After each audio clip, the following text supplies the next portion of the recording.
Assalamualaikum warahmatullahi wabarakatuh.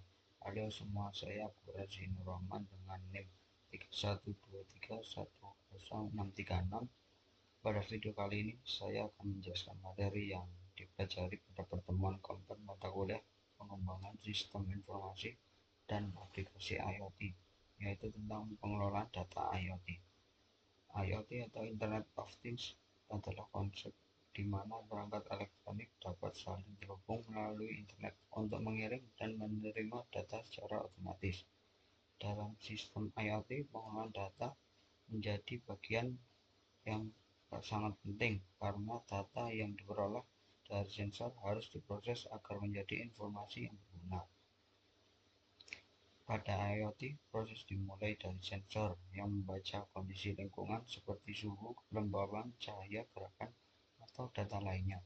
Setelah data diperoleh, perangkat seperti microcontroller, contohnya ESP32 atau Arduino, akan mengirim data tersebut melalui jaringan internet menuju server atau platform cloud.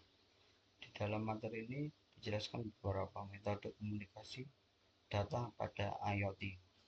Metode pertama adalah publish and subscribe atau biasa disebut PUB atau SUB. Pada metode ini perangkat mengirim data ke topik tertentu, kemudian perangkat lain yang berlangganan topik tersebut dapat meminta data secara otomatis. Sistem ini sering digunakan pada protokol MQTT karena ringan dan cocok untuk IoT. Contohnya, sensor suhu mengirim data ke topik bernama rumah atau suhu. Aplikasi monitoring yang berlangganan topik tersebut akan langsung menerima data suhu secara real time. Metode kedua adalah request and response. Pada metode ini perangkat mengirim permintaan ke server, lalu server memberikan respons kembali. Konsep ini mirip seperti ketika kita membuka website. Perangkat meminta data, kemudian server mengirim jawaban. Metode ini sering digunakan pada API berbasis HTTP. Selanjutnya ada metode branch data processing.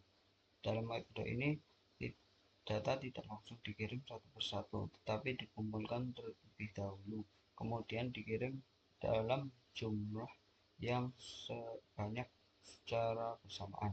Tujuan adalah untuk menghemat penggunaan jaringan dan meningkatkan efisiensi komunikasi data.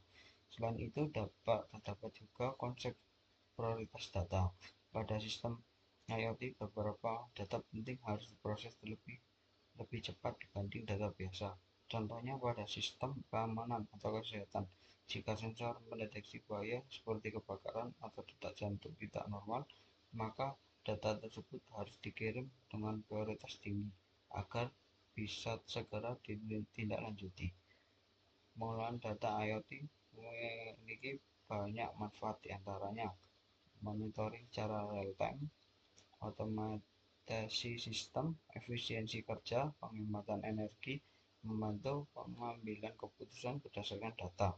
Contoh penerapan IoT dalam kehidupan sehari-hari adalah smart home, monitoring kesehatan, smart farming, dan sistem keamanan otomatis. Sebagai contoh proyek IoT, saya menggunakan sistem smart home berbasis lampu berbasis ESP32 dan aplikasi Ping. Pada proyek ini, sensor di dalam perangkat akan mengirim data melalui internet sehingga lampu dapat dikontrol dari smartphone secara real time. Data ini dari perangkat diproses oleh server cloud lalu diteruskan ke aplikasi pengguna. Dari materi ini disimpulkan bahwa pengelolaan data IoT merupakan proses penting dalam sistem Internet of Things. Data dari sensor harus dikirim, diproses, dan dianalisis agar dapat menghasilkan informasi yang berguna dan membantu otomatisasi berbagai perangkat. Sekian penjelasan saya mengenai materi pengelolaan data dalam IoT. Terima kasih perhatiannya. Wassalamualaikum warahmatullahi wabarakatuh.